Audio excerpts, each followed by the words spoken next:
What's up, everybody? Welcome back to Breaking the Narrative after the holidays, first episode of 2025. This is exciting.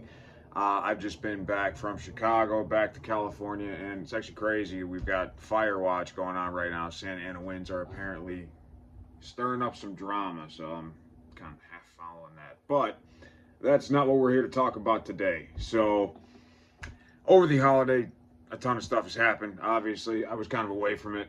Now, Justin Trudeau finally resigns. We were talking a little bit about that.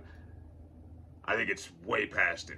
I mean, of course, he had to come out and make it a dramatic show about himself, as he always does. But I'm sure it had nothing to do with his opponent being up by 30 points in the polls. It looks like Canada is definitely leaning conservative, and I think that's great. He plunged the nation into debt and inflation. So I'm hoping that they're able to pull themselves out of it. I really am. But that brings me to my next talking point here. Trump is going from joking about buying Canada and just kidding about it to it becoming a serious talking point. He's just talking about Canada becoming the 51st state. And quite frankly, he made a great speech today. I don't know if anybody it was quite long, but he made an excellent speech today, and he touched on this there. He said, we pay billions of dollars to protect Canada, and we really don't get anything from them. We don't need their cars. We want to make the cars here. We don't need their whatever else is that we get from them. Their energy. We're going to be making the energy here, drilling and all that stuff. So we don't really need anything from them, yet we're paying all this money to them or for them. And that would make sense if they were a state, but they're not. So Trump's like, why don't we make them a state? There's definitely something to be talked about there. Now, Greenland is a different story. Greenland has rare earth minerals. That is why Greenland is important right now. And it's owned by the monarchy of Denmark. It's just owned by a king. He just doesn't want to give it up. So the fact of the matter is, we need to get our hands on Denmark, because right now the only source of rare earth minerals in the world is China. We cannot let China have it. We cannot let Russia have it.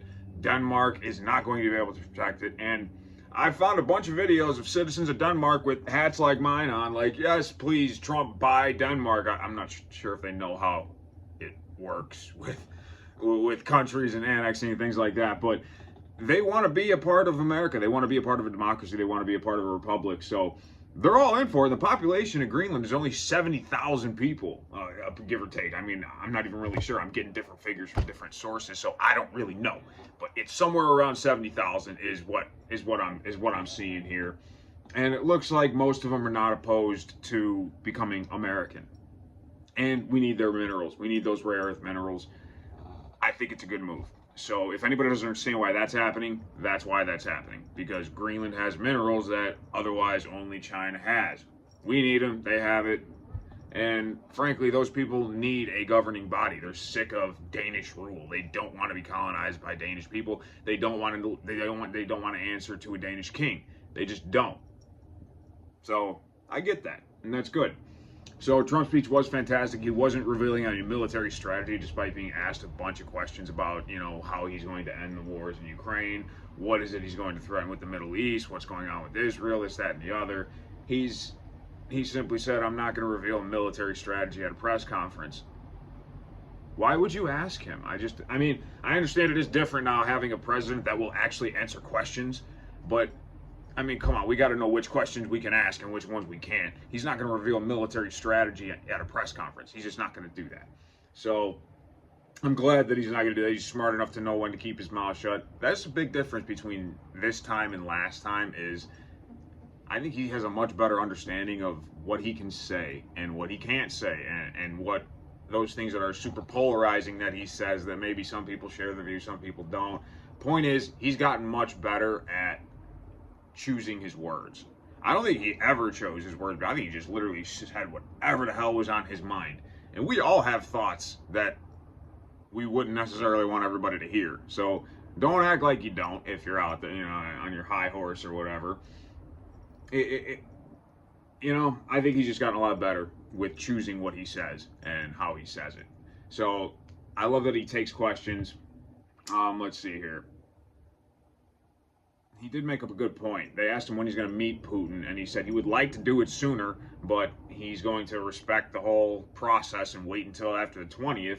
But the fact is, every day, more and more soldiers are dying. I mean, at this point, Ukraine's destroyed. I mean, these villages are destroyed. The people have fled. So the people that are dying and fighting are these young soldiers on both sides, both Russian and Ukrainian soldiers.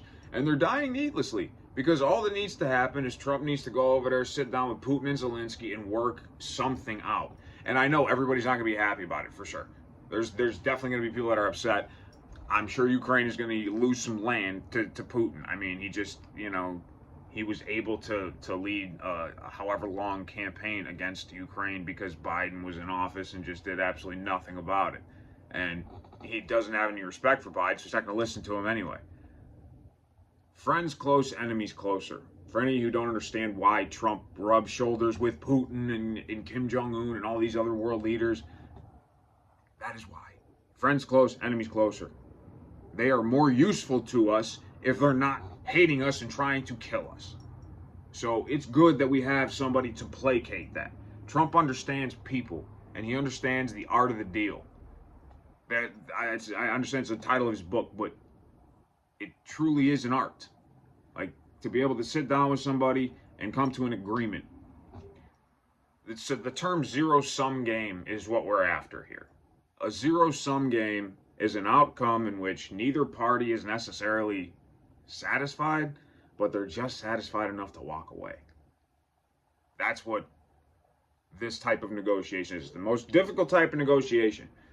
I do sales, where I'm selling a product that I build the value of, and a lot of times people feel like they're getting a really, really good deal. And they're happy to pay the money for whatever it is, the product or service it is that I'm selling them. That's not what he's doing. This isn't sales. This is a zero-sum game. It's much more difficult. Much more nuanced, much more... It's a negotiation style. I don't even think Kamala understands what that means. But speaking of Kamala, I will say, to her credit, she was very professional today in certifying her own loss. So, kudos to her for that. I can't go an episode without mentioning Sunny Hostin. Sunny Hostin, of course, had to compare, oh no, we can't let January 6th go, even though Condoleezza Rice came on this show and said, it's time to move on. We should move on from this. We can't do that. No. It's as bad as the Holocaust, is what she said. That is insulting. Absolutely insulting. I mean, I'm not even Jewish, and that's insulting. Is January 6th as bad as some broken glass? Is as bad as the Holocaust? There were no guns at this insurrection. Here's what we know. That FBI agents were embedded in the crowd, disguised as MAGA supporters. Fact. That cops let these people in. They opened up the doors. That's also a fact. Now that all the videos have been released, 99.9999% of those people were non-violent. That's a fact. The 1% of the people that were, they do not represent us, the MAGA movement at all. We do not promote violence in any way.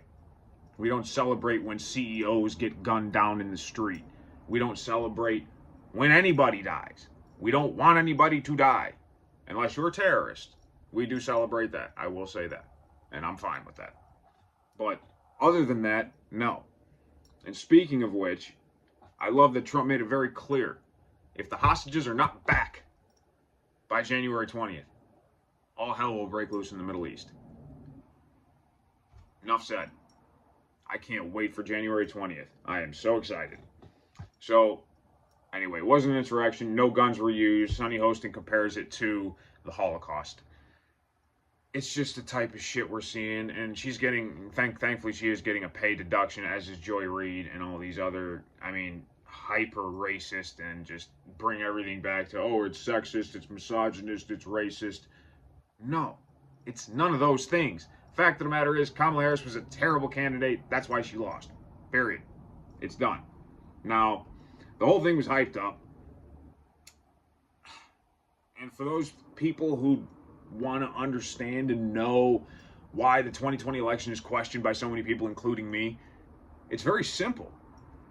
Legacy media, social media, as now we're seeing with the Twitter files, they all censored narratives. They all censored Trump narratives. They all censored anti-vax narratives, anti-Biden narratives, anti-democratic narratives, and most importantly, the Biden laptop at a pivotal time, where if that would have came out that his son was a pedo, I really don't believe that the small margin of voters that made him win that election would have voted for him.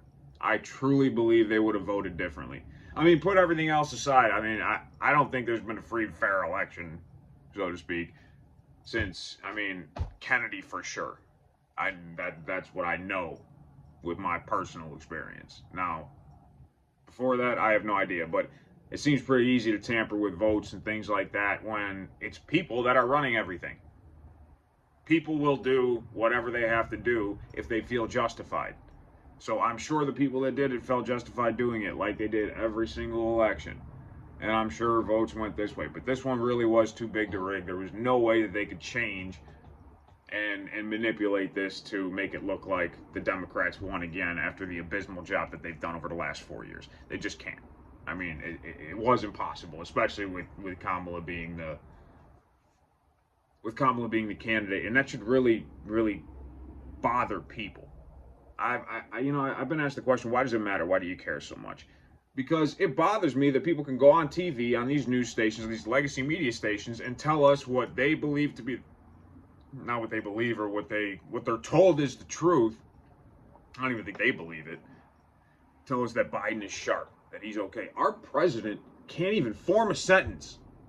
This is not okay for us. I mean, this is, in terms of national security, in terms of the economy, in terms of everything that we do, it is not okay for us to have a bum for a president who can't even put a sentence together, who can barely walk upstairs, who now it's being revealed that his aides were making most of his decisions for him. And it seems like his wife really enjoyed the position too. So who knows? I mean, who knows how many decisions Kamala made? Who knows how many decisions his aides made for him? Who knows how much he really even knows? He has pardoned murderers. He pardoned that lady who killed 3 husbands to collect on the insurance money. The Black Widow, they call her. She's out, fellas. Watch out. Be careful. So, some good news, though. I mean, he tried to sell the border wall out from underneath Trump before we started building this wall again, because he just stopped doing it, even though millions and millions of people are pouring in. Terrorists are pouring in. Criminals are pouring in. It's absolutely ridiculous. Thank God Tom Homan reached out, contacted some of his friends in Texas, had them buy up this border wall at 5 cents on the dollar, and it is now being held for Trump. So thank you, Tom Homan, for saving the taxpayer dollars, because no matter what side of this you're on, you need to understand this. This wall is going up, which means our tax dollars are going to have to pay for the material and the labor to do it. So him selling this for 5 cents on the dollar is him selling material that you've already purchased, that was just sitting there ready to go. And this is corrugated steel, 2 sides filled with concrete, with the thing at the top, like this little flat thing so that people can't climb over it. This is really expensive material. It's not cheap. So to sell it for so cheap and to just throw away taxpayer dollars on that should infuriate anybody. I don't care what side of the aisle you're on. That's why this is important, and that's why it's important that Tom Homan did this for us and saved us all these tax dollars. So thank God we found out about this, because speaking of fact-checking, free speech, and all that, Mark Zuckerberg today finally announced that he's firing his entire fact-checking department because they're too politically left-leaning. No shit. I mean, about time. I don't know why it's taking so long, but he's saying he's following the community notes model like Musk is doing with X. So it looks like that's becoming the mainstream thing now. We're not going to be just relying on experts anymore, because apparently the experts are wrong. We know that. So free speech is definitely making its return. Again, it's from the same guy who bent the knee to the government during the 2020 election. So I don't know how much I trust Mark Zuckerberg when he says that he's going to do this, but we'll see. Just like with everything else, we'll see what happens. We'll see if these promises are kept. Let's find out. I hope that they are, because I would love for Facebook and Instagram to become open spaces again. And I don't like the Chinese-owned TikTok. I think that should be out of here. But That's another story. It's another video. So, FBI, Facebook, legacy media, it all censored a narrative, and frankly, that's why people doubt the election. That's why I doubt the election, and that's why I'm glad that this is happening. This rise of this sort of independent media. I mean, I don't even care. I just like being a part of it, even a very, very small, minuscule part of it that I am. I love it. It's great. Like, nobody needs anybody I watch, I don't know if they have credentials or not. I don't care. I watch them because I feel that they tell the truth, that they stand behind what they say. And their information checks out. That's why I watch them. I mean, that's how it should be. I shouldn't have to trust 1, 2, 3, 4, 5, whatever different sources and pick between them. Trust Fox News or MSNBC or whoever the fuck else. It shouldn't be that way.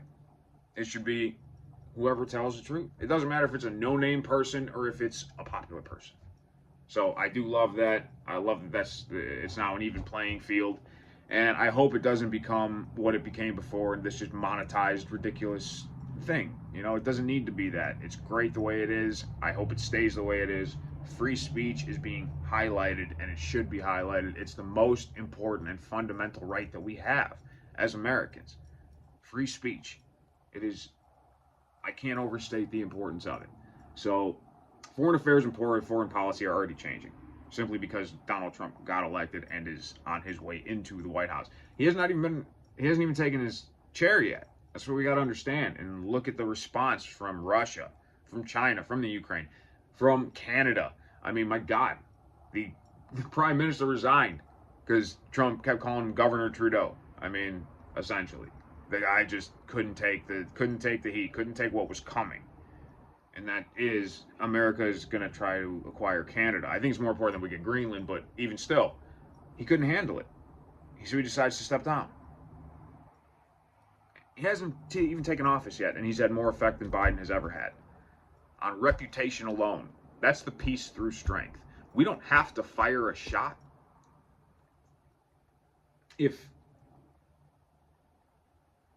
this sort of respect is propagated around the world, and we portray this image of strength.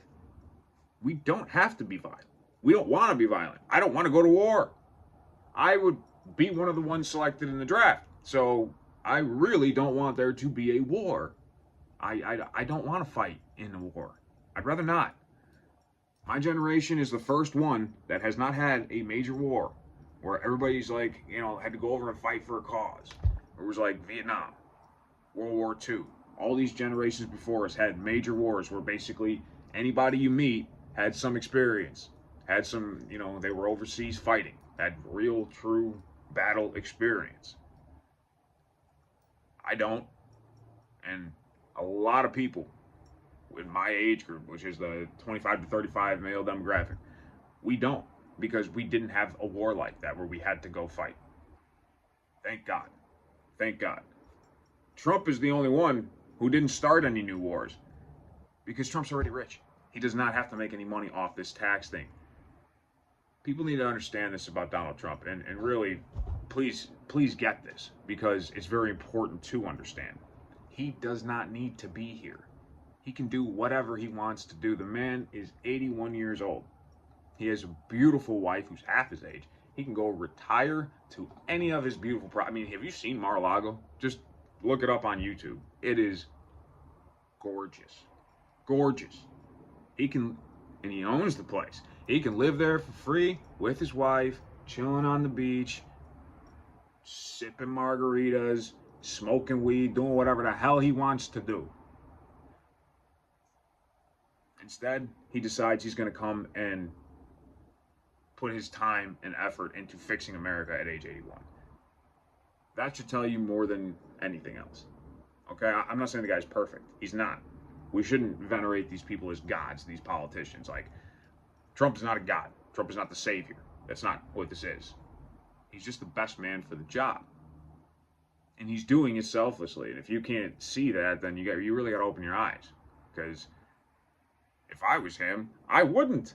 Why would I? I'm set. I'm rich. I'm good. No matter what happens in the government, it's not going to affect me. Like, it's really not. But then again, I suppose if Trump didn't run for president, Biden's justice system, I mean, it was weaponized against him. This whole 34 felony thing, you guys need to understand how this works. Until he's sentenced, just being convicted of a felony is not enough to call the person a convicted felon. He actually has to be sentenced for it. So that's why they're doing the sentencing hearing in New York. He can appear virtually for it. He doesn't even have to go in person, so he's not going to go to prison. I mean, he better not go to prison. I don't know what would happen if they tried to put him in prison. I'm sure there's some appeals process that would take place, and then the presidency would kick in. They're not going to put him in prison, but the point is they want to sentence him on the 34 felony so that they can call him a sentenced, charged felon. If that isn't a weaponized justice system, I don't know what is. If Biden was smart, he would pardon Trump. It would at least make him look unbiased, but everybody still knows that the Biden crime family has seen its day. They made their money. I mean, what did he report in income last year? $16 million. He's the president. He's supposed to make $400,000 a year. Where's he getting $16 million from? We know where Trump gets it from. He's a businessman. Where's Biden getting it from? This guy's been in politics for the last 50 years of his life. He should not be rich, but he is. Filthy rich. Why? That's the type of questions that we're starting to ask now, and that's why everybody is freaking out. If you haven't noticed that, if you haven't put those two things together yet, that all these government people that are freaking out because, oh, you know, this isn't the way we do things here. You know, they're coming in, they're bringing all these people that are not government people. They don't know the ways and what you mean they're not going to steal from the American people? They're not going to run us into debt. We have a $34 trillion debt, something ridiculous like that. I mean, that is insane.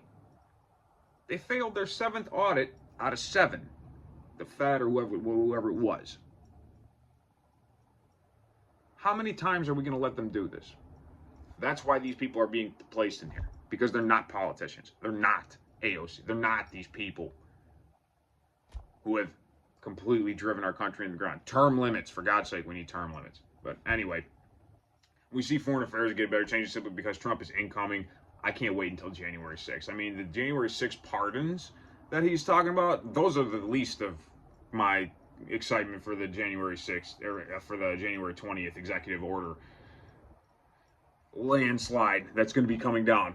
I can't wait for it. So I'm more looking forward to putting our full support behind Israel and eradicating terrorists and terrorism from this world. That is a good cause. That's what we need to be doing. So the executive orders that are going to just end this pro-Hamas, pro-Palestine nonsense.